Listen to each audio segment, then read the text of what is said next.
ಸ್ಥಾನ ಕೈ ತಪ್ಪಿದ್ದಕ್ಕಾಗಿ ಡಿಸಿಎಂ ಆಗಿರುವ ಪರಮೇಶ್ವರ್ ಅವರು ತಮ್ಮ ಬೇಸರವನ್ನ ವ್ಯಕ್ತಪಡಿಸಿದ್ದಾರೆ ಬಹಿರಂಗವಾಗಿ. 3 ಬಾರಿ ನನಗೆ ಒಂದಲ್ಲ ಎರಡಲ್ಲ 3 ಬಾರಿ ಸಿಎಂ ಸ್ಥಾನ ಕೈ ತಪ್ಪಿ ಹೋಗಿದೆ ಅಂತ ಪರಂ ಭಾವುಕರಾಗಿ ಮಾತನಾಡಿದ್ದಾರೆ. ಸಿದ್ಧಾರ್ಥ ಸಂಸ್ಥೆ ಸಿಬ್ಬಂದಿ ಜೊತೆ ಮಾತನಾಡುವಾಗ ಭಾವುಕರಾಗಿರುವಂಥದ್ದು ಅವರೇ ಒಡೆತನದ ಸಂಸ್ಥೆ ಸಿದ್ಧಾರ್ಥ ಸಂಸ್ಥೆ ಸಿಬ್ಬಂದಿ ಜೊತೆಗೆ ಮಾತನಾಡುವಾಗ ಭಾವುಕರಾಗಿದ್ದಾರೆ. 3 ಬಾರಿ ನನಗೆ ಸಿಎಂ ಸ್ಥಾನ ಕೈ ತಪ್ಪಿದೆ. ಈ ಬಾರಿ ಸೇರಿ 40 ವರ್ಷದಿಂದ ನಾನು ರಾಜಕೀಯ ಜೀವನದಲ್ಲಿದ್ದೆ. 2013ರಲ್ಲಿ ನಾನು ಎಲೆಕ್ಷನ್ನಲ್ಲಿ ಸೋತೆ. ಬಹುಶಃ ನಾನು ಗೆದ್ದಿದ್ರೆ ಸಿದ್ದರಾಮಯ್ಯ ಸಿಎಂ ಆಗ್ತಾ ಇರಲಿಲ್ಲ, ನಾನೇ ಆಗ್ಬೇಕಾಗಿತ್ತಾಗ. 2013 ನಮ್ಮ ಅದೃಷ್ಟನೋ ಹಣೆ ಬರಹನೋ ಏನೋ ಗೊತ್ತಿಲ್ಲ. ಆಗ ನಾನು ಸೋತ ಕಾರಣಕ್ಕಾಗಿ ಸಿದ್ದರಾಮಯ್ಯನವರು ಸಿಎಂ ಆಗ್ಬಿಟ್ರು 2013ರಲ್ಲಿ. ಅದಾದ್ಮೇಲೆ 2018ರಲ್ಲಾದ್ರೂ ನನ್ನನ್ನ ಸಿಎಂ ಮಾಡಬಹುದಾಗಿತ್ತು. 2ನೇ ಬಾರಿಯೂ ಕೂಡ ನನಗೆ ಸಿಎಂ ಸ್ಥಾನ ಮಿಸ್ ಆಯಿತು. 2013 ಮತ್ತು 2018 2ನೇ ಬಾರಿ. ಈ ಸಾರಿ ಭಾರೀ ಪ್ರಯತ್ನ ಮಾಡಿದ್ದೆ. 3ನೇ ಬಾರಿಯೂ ಕೂಡ ಸಿಎಂ ಸ್ಥಾನ ಈಗ ಮಿಸ್ ಆಯಿತು ಅಂತ ತಮ್ಮ ನೋವನ್ನ ತೋಡ್ಕೊಂಡಿದ್ದಾರೆ, ಭಾವುಕರಾಗಿ ಮಾತನಾಡಿದ್ದಾರೆ ಪರಮೇಶ್ವರ್ ಅವರು. 2013ರಲ್ಲಿ ನಾನು ಎಲೆಕ್ಷನ್ ಸೋತೆ. ಬಹುಶಃ ನಾನು ಗೆದ್ದಿದ್ದಿದ್ರೆ ಮಾನ್ಯ ಸಿದ್ದರಾಮಯ್ಯನವರು ಮುಖ್ಯಮಂತ್ರಿ ಆಗ್ತಿರ್ಲಿಲ್ಲ. ಆದರೆ ನಮ್ಮ ಅದೃಷ್ಟನೋ ಹಣೆ ಬರನೋ ಏನು ಹೇಳ್ತಿರೋ ಗೊತ್ತಿಲ್ಲ. ಆಗ ನಾನು ಸೋತದ ಕಾರಣಕ್ಕಾಗಿ ಅವರಾದರು. ಆಮೇಲೆ 2018ರಲ್ಲಿ ಕೂಡ ನಮ್ಮ ಪಕ್ಷ 80 ಸೀಟ್ ಗೆದ್ದಿತ್ತು. ಕೋalition ಮಾಡಿದಾಗ ಬೇರೆ ಪಕ್ಷದ ಜೊತೆ ನಾವು ಸೇರ್ಕೊಂಡು ಅವ್ರು ಬರೀ 30 ಸೀಟ್ ಏನೋ ಇತ್ತು. ಆದರೂ ಕಾರಣಾಂತರದಿಂದ ಅವಾಗ ಕುಮಾರಸ್ವಾಮಿ ಅವರಿಗೆ ಮುಖ್ಯಮಂತ್ರಿ ಮಾಡಿದ್ರು. ಅವತ್ತು ನನ್ನನ್ನು ಮಾಡ್ಬೋದಿತ್ತು, ಆದರೆ ಯಾವುದೋ ಕಾರಣಕ್ಕಾಗಿ ಅವ್ರು ಮಾಡಿದ್ರು. 2ನೇ ಸರಿನೂ ಮಿಸ್ ಆಯಿತು. ಮತ್ತು ಈ ಬಾರಿ ಪ್ರಯತ್ನ ಮಾಡಿದೆ. ಈ ಬಾರಿನೂ ಆಗುತ್ತೆ ಅಂತ ವಿಶ್ವಾಸ ಇತ್ತು. ಬಟ್ ಯಾವುದೋ ಕಾರಣಕ್ಕೆ ಪಾಲಿಟಿಕ್ಸ್ ಗೊತ್ತಲ್ಲ, ಪಾಲಿಟಿಕ್ಸು ಬೇರೆ ಥರ ಅಲ್ಲ, ಅದು ತೀರ್ಮಾನಗಳು ಹೇಗೂ ಆಗುತ್ತೆ. ಸೊ ಹಾಗಾಗಿ ಉಪಮುಖ್ಯಮಂತ್ರಿ ಸ್ಥಾನವನ್ನು ಈ ಬಗ್ಗೆ ಡೀಟೇಲ್ಸ್ ಕೊಡ್ತಾರೆ ನಮ್ಮ ಪ್ರತಿನಿಧಿ ವಿಠಲ್ ಸಂಪರ್ಕದಲ್ಲಿದ್ದಾರೆ. ವಿಠಲ್, ಡಿಸಿಎಂ ಪರಮೇಶ್ವರ್ ಅವರು ತಮ್ಮ ನೋವನ್ನ ಹೊರಹಾಕಿರುವಂಥದ್ದು. ಸಹಜವಾಗಿ ಪ್ರತಿಯೊಬ್ಬರಿಗೂ ಆ ಕುರ್ಚಿಯಲ್ಲಿ ಸಿಎಂ ಕುರ್ಚಿಯಲ್ಲಿ ಕೂತ್ಕೊಳ್ಬೇಕು ಅನ್ನುವಂಥ ಆಸೆ ಇರುತ್ತೆ. ಆಮೇಲೆ ಯಾವ ರೀತಿಯಾಗಿ ಸಿದ್ದರಾಮಯ್ಯನವರಿಗೆ ಬ್ಯಾಕ್ ಟು ಬ್ಯಾಕ್ ಸಿಎಂ ಆಗುವಂಥ ಅವಕಾಶ ಸಿಕ್ತು ಅನ್ನುವಂಥ ವಿಚಾರವನ್ನು ಕೂಡ ಇಲ್ಲಿ ಪರಮೇಶ್ವರ್ ಅವರು ರಿವೀಲ್ ಮಾಡಿರುವಂಥದ್ದು. ಬಟ್ ಅವರಲ್ಲಿ ನೋವಿರೋದಂತೂ ಸತ್ಯ. ಅರುಣ್, ನಿಜಕ್ಕೂ ಏನು ಮೊನ್ನೆ ಶನಿವಾರ ಡಿಸಿಎಂ ಪರಮೇಶ್ವರ್ ಅವರು ತುಮಕೂರಿಗೆ ಮೊದಲ ಬಾರಿಗೆ ಬರ್ತಾರೆ. ಈ ಒಂದು ವೇಳೆಯಲ್ಲಿ ಅದ್ದೂರಿ ಸ್ವಾಗತದೊಂದಿಗೆ ಅವರ ಸಂಸ್ಥೆ ಸಿದ್ಧಾರ್ಥ ಶಿಕ್ಷಣ ಸಂಸ್ಥೆ ಇನ್ನು ಸಿಬ್ಬಂದಿಗಳು ಅವರಿಗೆ ವೆಲ್ಕಮ್ ಮಾಡ್ತಾರೆ. ಇದಾದ ನಂತರ ಅವರ ಒಂದು ಚೇಂಬರ್ ನಲ್ಲಿ ಸಿದ್ಧಾರ್ಥ ಅವರ ಸಂಸ್ಥೆಯ ಸಹೋದ್ಯೋಗಿಗಳ ಜೊತೆ ಮಾತಾಡುವಂತ ವೇಳೆಯಲ್ಲಿ ಈ ತರ ಹೇಳ್ತಾರೆ, ನನಗೆ 3 ಬಾರಿ ಒಂದು ಸಿಎಂ ಅವಕಾಶ ಆಗಿ ಬಂದಿತ್ತು. ಆದ್ರೆ ಹಣೆ ಬರ, ನನ್ನ ಗ್ರಾಚಾರನ ಹಣೆ ಬರನೋ ಕೈ ತಪ್ಪಿ ಹೋಗಿರ್ತಕ್ಕಂಥದ್ದು. 2013ರಲ್ಲಿ ನನ್ನ ಸೋಲಿಂದ ನನ್ನ ಈ ಒಂದು ಸಿಎಂ ಸ್ಥಾನ ಕೈ ತಪ್ಪು. ನಂತರ ಕೋalition ಗೌರ್ಮೆಂಟ್ ಬರುತ್ತೆ 2010, ಅದು ಕೂಡ ನನ್ನನ್ನ ಸಿಎಂ ಮಾಡ್ತಾರೆ ಅನ್ಕೊಂಡಿದ್ದೆ, ಅವಾಗಲೂ ಕೂಡ ಒಂದು ಕೈ ತಪ್ಪು.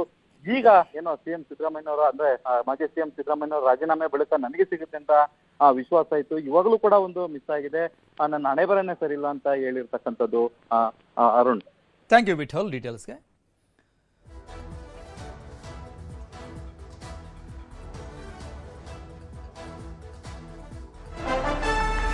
ಸಿಎಂ ಸ್ಥಾನ ಸಿಗದಿದ್ದಕ್ಕೆ ಪಕ್ಷವನ್ನೇ ಬಿಡೋಕೆ ನಿರ್ಧರಿಸಿದ್ರ ಹಾಗಾದ್ರೆ ಪರಂ. ಸಿಎಂ ಸ್ಥಾನ ಕೊಡದಿದ್ರೆ ಬಿಟ್ಬಿಡಿ ಅಂತ ಹೈಕಮಾಂಡ್ಗೆ ಹೇಳಿದ್ದೆ ನಾನು ವಾಪಸ್ ಹೋಗ್ತೀನಿ ಅಂತಾನೂ ಹೇಳಿದ್ದೆ ಅಂತ ಡಾಕ್ಟರ್ ಜಿ ಪರಮೇಶ್ವರ್ ಡಿಸಿಎಂ ಮಾತನಾಡಿದ್ದಾರೆ. ಈಗ ತುಮಕೂರಲ್ಲಿ ಸಿದ್ಧಾರ್ಥ ಕಾಲೇಜಿನ ಸಿಬ್ಬಂದಿ ವರ್ಗದ ಜೊತೆ ಮನಬಿಚ್ಚಿ ಮಾತನಾಡಿದ್ದಾರೆ ಡಿಸಿಎಂ ಡಾಕ್ಟರ್ ಜಿ ಪರಮೇಶ್ವರ್ ಅವರು. ಸಿಎಂ ಸ್ಥಾನ ಸಿಕ್ಕಿಲ್ಲ ಅಂತಿದ್ರೆ, ಕೊಡೋಕಾಗಿಲ್ಲ ಅಂತಿದ್ರೆ ಬಿಟ್ಟು ಬಿಡಿ, ನಾನು ವಾಪಸ್ ಹೋಗ್ತೀನಿ ಅಂತ ನಾನು ಹೇಳಿ ಬಂದಿದ್ದೆ ಹೈಕಮಾಂಡ್ ನಾಯಕರಿಗೆ ಅಂತ ಈಗ ಹೇಳಿಕೊಂಡಿದ್ದಾರೆ.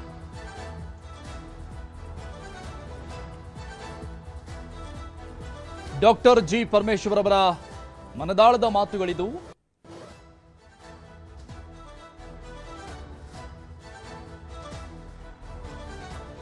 ತುಮಕೂರಲ್ಲಿ ತಮ್ಮದೇ ಒಡೆತನದ ಸಿದ್ಧಾರ್ಥ ಕಾಲೇಜಿನ ಸಿಬ್ಬಂದಿ ವರ್ಗದ ಜೊತೆಗೆ ಮಾತನಾಡುವಂತಹ ಸಂದರ್ಭದಲ್ಲಿ ತಮ್ಮೆಲ್ಲ ವಿಚಾರಗಳನ್ನ ಅಲ್ಲಿ ವ್ಯಕ್ತಪಡಿಸಿದ್ದಾರೆ.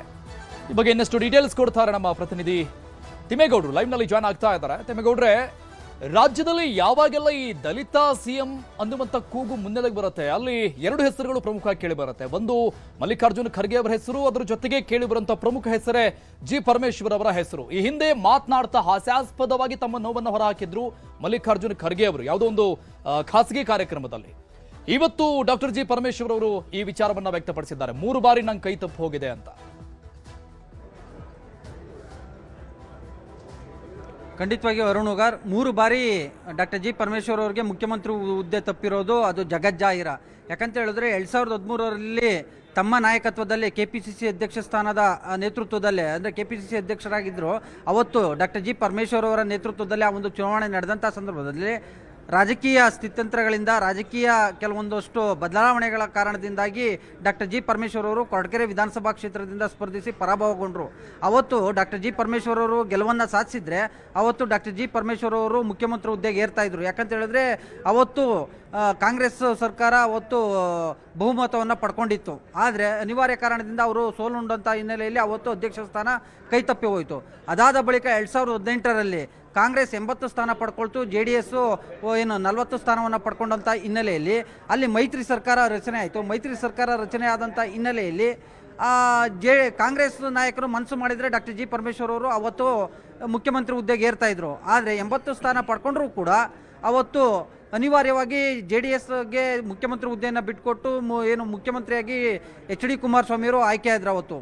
ಅದಾದ ಬಳಿಕವೂ ಕೂಡ ಇದೀಗ 2023ರಲ್ಲೂ ಕೂಡ ಏನು ಇತ್ತೀಚೆಗೆ ನಡೆದಂಥ ಏನು ಮುಖ್ಯಮಂತ್ರಿ ಬದಲಾವಣೆ ಸಂದರ್ಭದಲ್ಲಿ ಡಾಕ್ಟರ್ ಜಿ ಪರಮೇಶ್ವರ್ ಅವರ ಹೆಸರು ಸಾಕಷ್ಟು ಮುನ್ನೆಲೆಗೆ ಇತ್ತು. ಸಿದ್ದರಾಮಯ್ಯನವರ ಬಣದಿಂದಲೂ ಕೂಡ ಡಾಕ್ಟರ್ ಜಿ ಪರಮೇಶ್ವರ್ ಅವರ ಹೆಸರನ್ನು ತೇಲಿಬಿಟ್ಟಿದ್ರು. ಡಾಕ್ಟರ್ ಜಿ ಪರಮೇಶ್ವರ್ ಅವರ ಪರವಾಗಿ ಸಿದ್ದರಾಮಯ್ಯ ಸೇರಿದಂತೆ ಸಿದ್ದರಾಮಯ್ಯನವರ ಬೆಂಬಲಿಗರು ಸಾಕಷ್ಟು ಲಾಬಿಯನ್ನು ಮಾಡಿದರು. ಮತ್ತೊಂದು ಕಡೆಯಾಗಿ ಖುದ್ದು ಡಾಕ್ಟರ್ ಜಿ ಪರಮೇಶ್ವರ್ ಅವರೇ ರಾಹುಲ್ ಗಾಂಧಿ, ಸೋನಿಯಾ ಗಾಂಧಿ ಅವ್ರ ಮುಂದೆ ಬೇಡಿಕೆಯನ್ನು ಇಟ್ಟಿದ್ರು. ಇದಾದರೂ ಕೂಡ ಮುಖ್ಯಮಂತ್ರಿ ಹುದ್ದೆ ಡಾಕ್ಟರ್ ಜಿ ಪರಮೇಶ್ವರ್ ಅವ್ರಿಗೆ ಕೈ ತಪ್ಪಿ ಹೋಗಿರುವಂಥದ್ದು.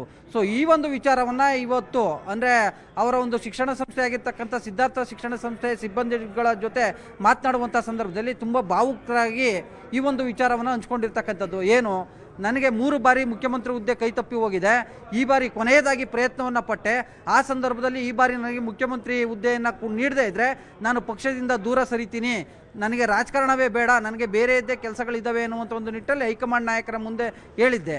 ಆದರೆ ಕೆಲವೊಂದು ರಾಜಕೀಯ ನಿರ್ಧಾರಗಳಿಂದಾಗಿ, ಕೆಲವೊಂದು ರಾಜಕೀಯವಾದಂಥ ಬೆಳವಣಿಗೆ ಹಿನ್ನೆಲೆಯಲ್ಲಿ ನನಗೆ ಈ ಬಾರಿಯೂ ಕೂಡ ಮುಖ್ಯಮಂತ್ರಿ ಹುದ್ದೆ ಕೈ ತಪ್ಪಿತು. ಆದರೆ DCM ಹುದ್ದೆಯನ್ನು ನೀಡಿದ್ದಾರೆ, ಅನಿವಾರ್ಯ ಕಾರಣದಿಂದಾಗಿ ನಾನು ಪಕ್ಷದಲ್ಲಿ ಉಳ್ಕೊಂಡಿದ್ದೇನೆ ಅನ್ನುವಂಥ ಒಂದು ಮಾತನ್ನು ಹೇಳಿರ್ತಕ್ಕಂಥದ್ದು. ಈ ಮೂಲಕವಾಗಿ ಮುಖ್ಯಮಂತ್ರಿ ಹುದ್ದೆ ಸಿಗದೇ ಇರತಕ್ಕಂಥ ಹಿನ್ನೆಲೆಯಲ್ಲಿ ಸಹಜವಾಗಿ ತಮ್ಮ ಅಸಮಾಧಾನವನ್ನು ತಮ್ಮ ಸಿಬ್ಬಂದಿಗಳ ಜೊತೆ ತೋಡ್ಕೊಂಡಿರ್ತಕ್ಕಂಥದ್ದು ಇದೀಗ ಸಾಕಷ್ಟು ಚರ್ಚೆಗೂ ಕೂಡ ಗ್ರಾಸವಾಗಿರ್ತಕ್ಕಂಥದ್ದು. ಯಾಕಂತ ಹೇಳಿದ್ರೆ ಒಲ್ಲದ ಮನಸ್ಸಿನಿಂದ ಡಾಕ್ಟರ್ ಜಿ ಪರಮೇಶ್ವರ್ ಅವರು DCM ಹುದ್ದೆಯನ್ನು ಪಡ್ಕೊಂಡ್ರ, ಮುಖ್ಯಮಂತ್ರಿ ಹುದ್ದೆಗೆ ಈಗಲೂ ಕೂಡ ಆಕಾಂಕ್ಷಿನ ಮುಖ್ಯಮಂತ್ರಿ ಹುದ್ದೆಗೆ ಈಗಲೂ ಕೂಡ ಏನಾದರೂ ಪ್ರಯತ್ನವನ್ನು ಪಡ್ತಾ ಇದ್ದಾರಾ ಅನ್ನುವಂಥ ಒಂದು ನಿಟ್ಟಲ್ಲಿ. ಯಾಕಂತ ಹೇಳಿದ್ರೆ ಈಗಾಗಲೇ ಅವರೇ ಹೇಳಿದಂತೆ 3 ಬಾರಿ ಅವರು ಅವಕಾಶದಿಂದ ವಂಚಿತರಾಗಿರ್ತಕ್ಕಂಥದ್ದು. ಕೊನೆ ಅಟೆಂಪ್ಟ್ ಎನ್ನುವಂತೆ, ಕೊನೆ ಪ್ರಯತ್ನ ಎನ್ನುವಂತೆ ಇದೀಗ ಸಿದ್ದರಾಮಯ್ಯನವರ ನಂತರ ಏನು DK ಶಿವಕುಮಾರ್ ಅವರು ಮುಖ್ಯಮಂತ್ರಿ ಆಗಿದ್ದಾರೆ, ಆ ಸಂದರ್ಭದಲ್ಲಿ ಅವರು ಪ್ರಯತ್ನವನ್ನು ಪಟ್ಟಿದ್ದಾರೆ. ಅವರಿಗೆ ಸಿದ್ದರಾಮಯ್ಯ ಸೇರಿದಂತೆ ಸಿದ್ದರಾಮಯ್ಯನವರ ಬೆಂಬಲಿಗರು ಸಾಥನ್ನು ಕೊಟ್ಟರೂ ಕೂಡ ಅವ್ರಿಗೆ ಎಲ್ಲ ಒಂದು ಕಡೆಗೆ ಇದೀಗ ಹಿನ್ನಡೆ ಆಗಿರ್ತಕ್ಕಂಥ ಹಿನ್ನೆಲೆಯಲ್ಲಿ ಸಹಜವಾಗಿ ಇವತ್ತು ಅವರ ಒಂದು ಶಿಕ್ಷಣ ಸಂಸ್ಥೆ ಸಿದ್ಧಾರ್ಥ ಶಿಕ್ಷಣ ಸಂಸ್ಥೆ ಸಿಬ್ಬಂದಿಗಳ ಮುಂದೆ ಕಣ್ಣೀರನ್ನು ಹಾಕೋದ್ರ ಮುಖಾಂತರ ತಮ್ಮ ಅಸಹಾಯಕತೆಯನ್ನು ತೋಡ್ಕೊಂಡ್ರ ಅಥವಾ ತಮ್ಮ ಅಳನನ್ನು ತೋಡ್ಕೊಂಡಿರುವಂಥದ್ದು ಇಲ್ಲಿ ಸ್ಪಷ್ಟವಾಗಿ ಕಂಡು ಬರ್ತಾ ಇದೆ. ಅರುಣ್ ಉಗಾರ್, ಥ್ಯಾಂಕ್ ಯು ತಿಮ್ಮೇಗೌಡ್ರೆ ಎಲ್ಲ ಡೀಟೇಲ್ಸ್ಗೆ.